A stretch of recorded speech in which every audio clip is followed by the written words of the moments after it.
esprit patriotique. Bonjour, bienvenue dans votre émission sur la conscience citoyenne sur la radio à vous l'été, un podcast pour nous réveiller en conscience pour servir le Togo dans l'unité.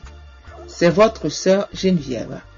Je vais commencer cet audio aujourd'hui par vous présenter deux citations que j'affectionne particulièrement, autour desquelles j'articule tout le travail que je vous présente. La première est celle de Mahatma Gandhi qui dit « Sois le changement que tu veux voir dans le monde ». La deuxième, celle de Albert Einstein qui dit « La folie est de faire toujours la même chose et de s'attendre à un résultat différent ». Alors, comment faire différemment? Comment être soi-même ce changement auquel nous aspirons tous pour le Togo? Dans notre premier audio, nous avons évoqué les mêmes problématiques qui empêchent l'avènement d'un réel état de droit au Togo. Nous avions pointé une opposition désunie et individualiste, des parodies d'élections, des contestations après la proclamation des résultats électoraux réprimés dans le sang, les mêmes causes produisant les mêmes effets. Et nous avons appelé au rassemblement et au retour de la confiance entre tous les enfants du Togo pour travailler dans l'unité afin de voir l'émergence d'un Togo nouveau lors de l'humanité. Dans le précédent audio, nous avons dénoncé le régime monarchique militaire au sein de notre République.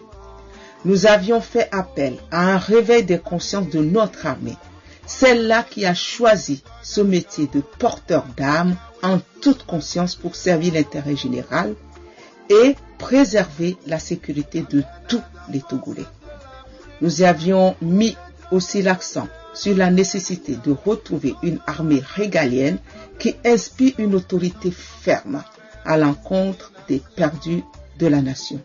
Cette fraction de l'armée que nous avons appelée nos frères et sœurs au service du bien commun.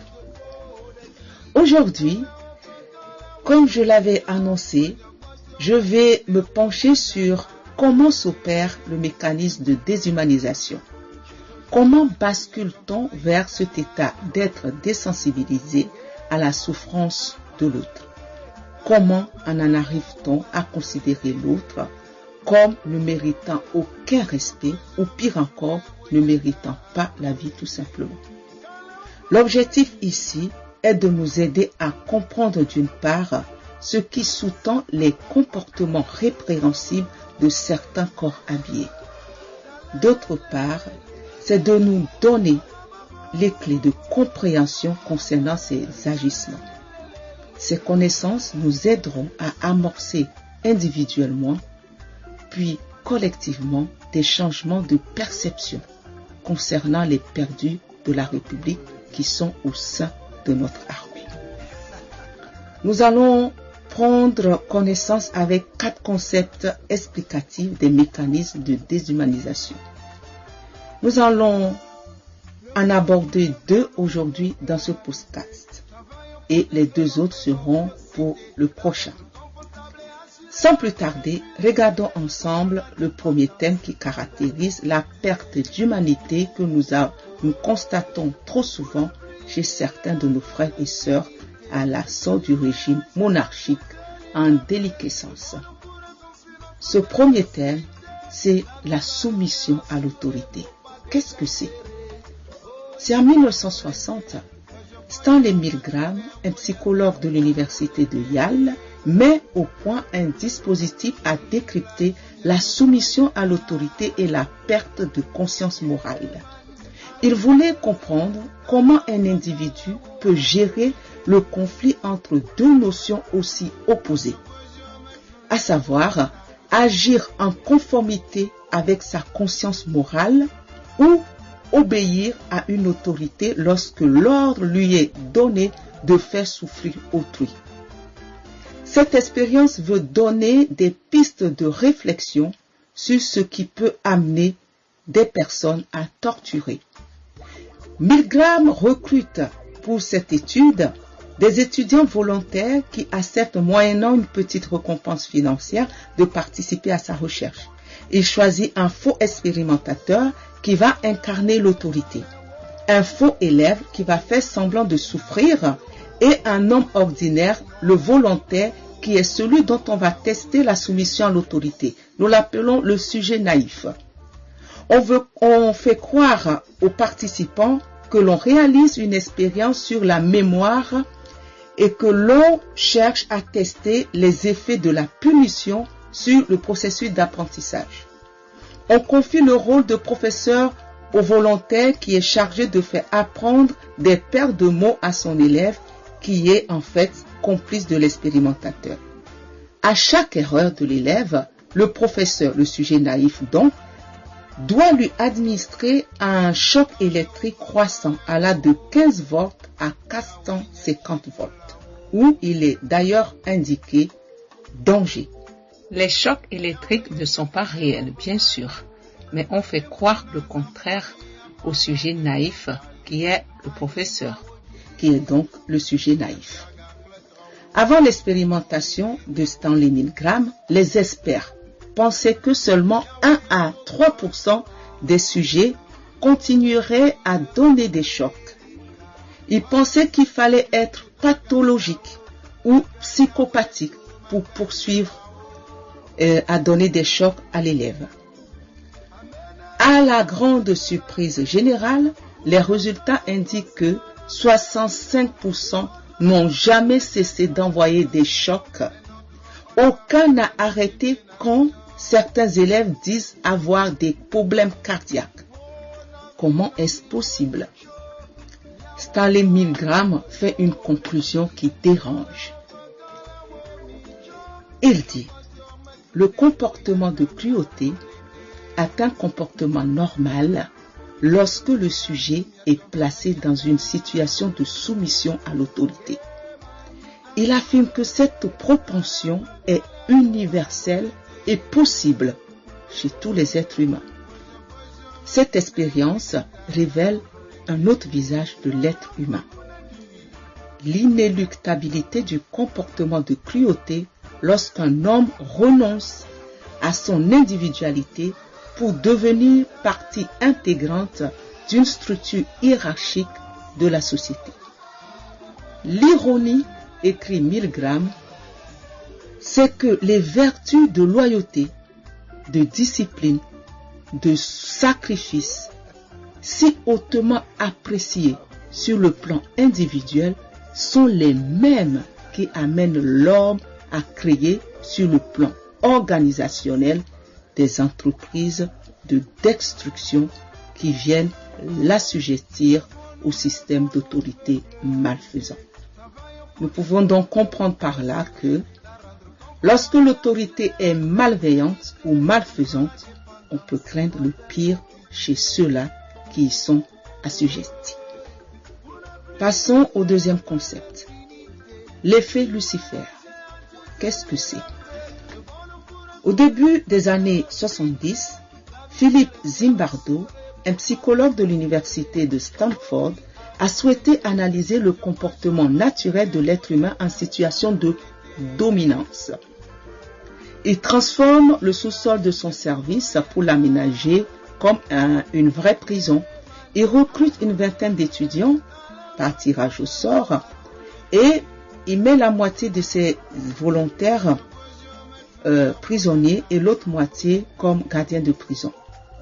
Il s'agit de reproduire dans les conditions les plus réalistes possibles les mouvements psychologiques individuels et collectifs au sein d'une prison.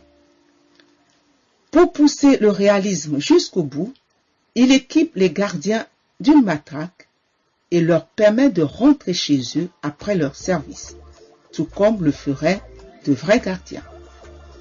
Quant aux prisonniers, ils sont habillés en uniforme jaune avec un numéro de prisonnier.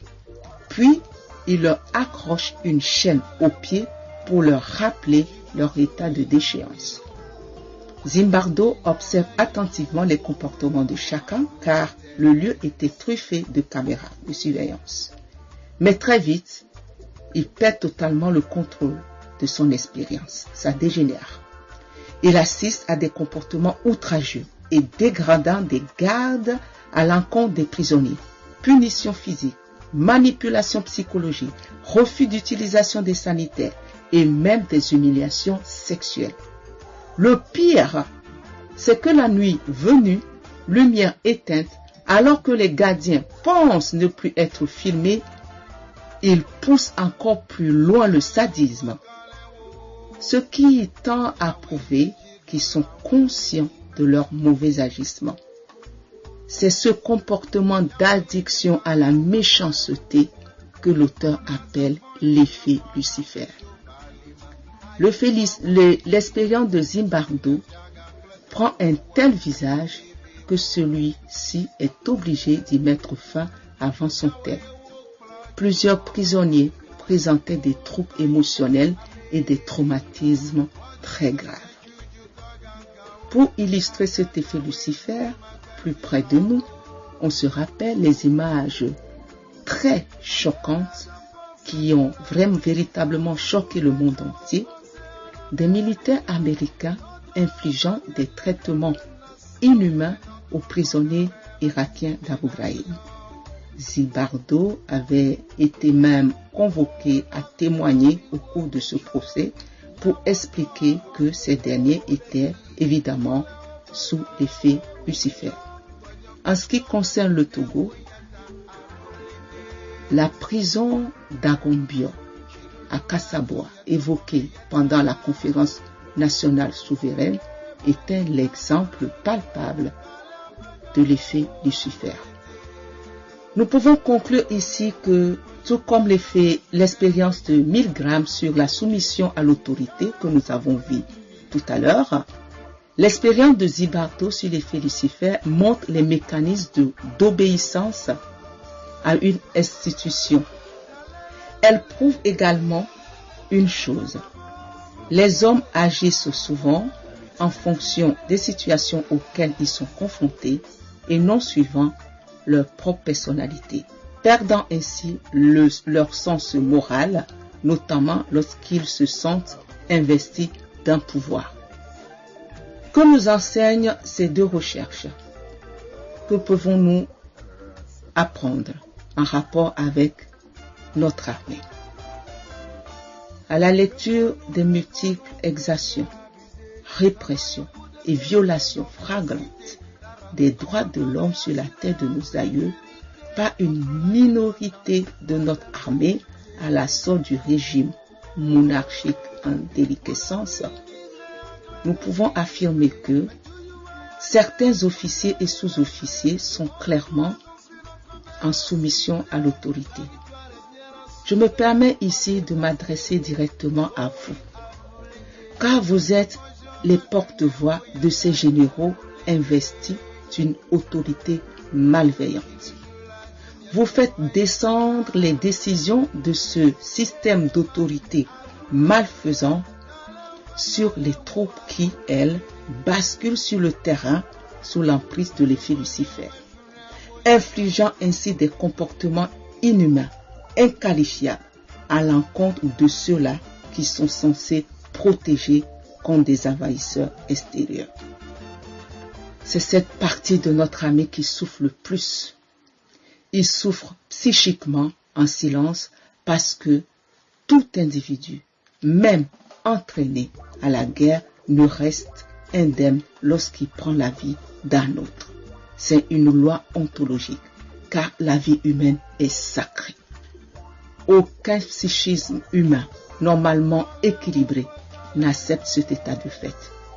Je reste persuadé que tout comme nos victimes civiles de vos violences, nos frères et sœurs dans vos rangs sont également des traumatisés silencieux abandonnés à leur sort. Oui, je suis certaine que parmi les troupes, on a beaucoup de victimes de ce régime. Vous avez fait d'eux des tortionnaires. Frères et sœurs des troupes, vous qu'on envoie sur le terrain des horreurs, on a fait de vous des bourreaux, des assassins, au nom de la soumission à l'autorité. Vous êtes chosifiés parce que vous n'êtes ni reconnus, ni respectés. Je souffre de vous dire que vous êtes exploités et surtout traités comme des matières sans âme. au même titre que le peuple togolais. J'en appelle aujourd'hui à votre conscience. J'en appelle aujourd'hui à votre réveil. Rentrez en vous-même, faites le bilan et prenez le temps de vous réconcilier avec vous-même pour vous préparer à ne plus succomber sous le joug de l'effet Lucifer. Nous voilà arrivés à la fin. En attendant de nous retrouver pour les 2 autres mécanismes de déshumanisation léthargique qui poussent des racines dans notre armée, une dernière fois, j'invite chacun à prendre la mesure de ces mécanismes pervers qui vous laissent à petit feu dans un état de putréfaction intérieure. Chers frères et sœurs au service du bien commun, notre armée, avec tout mon respect, je vous remercie de votre attention. Paix sur vous et paix sur chacune de nos vies. Votre sœur Geneviève Avoulé-Lao. Radio à vous l'été, l'esprit patriotique.